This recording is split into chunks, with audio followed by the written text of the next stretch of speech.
people that are lame. We have Trump here.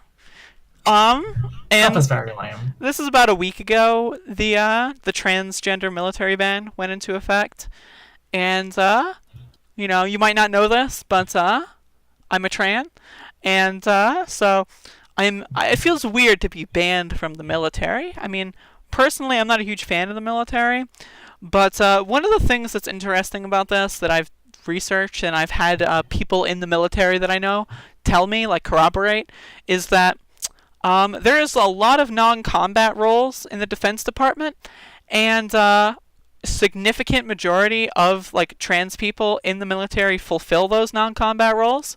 And because you don't need combat, so a lot of people who want to say like oh blah blah blah, look at this, look at that, non-combat role, like there are so many options for so many people, men and women and everyone in between, in the Department of Defense, that just banning trans women blanketly it is obnoxious.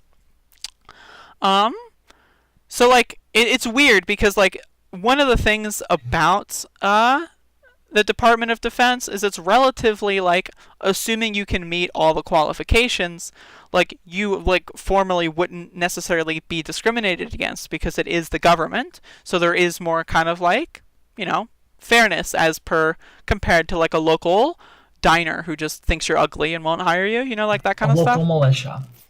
My God. So it's really sad because it ruins a lot of employment opportunities, and employment opportunities for transgender people are like already so limited as it is. Right. Isn't the military one of the easier things to get into? Yeah, get into.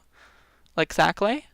So like it's just one, and like also if you like read the articles and stuff, it like the people don't want to do this, like, and it's going to cost a lot of money to like try to identify the transes.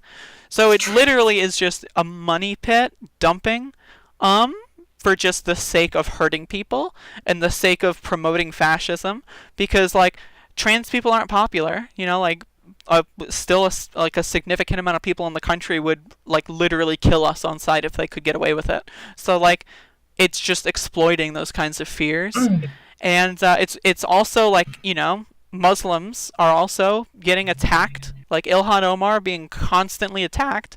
So it's like like that kind of stuff, the overt like racism, like, and even then people aren't defending her, like like Nancy Pelosi and stuff. So it's like when are like Democrats and like more people going to talk about this stuff?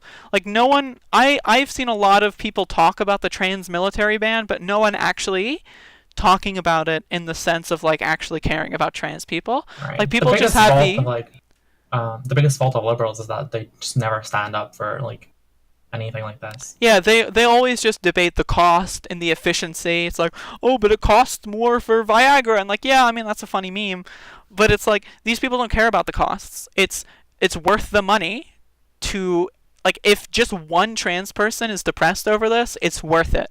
If just one trans person kills themselves, it's worth it. That's worth the millions of dollars. That's all these people care about, and that's what you have to understand. And it's not just trans people, it's Muslims, it's Jewish people, it's anyone who's not white, pretty much for the most part is just in a line of succession.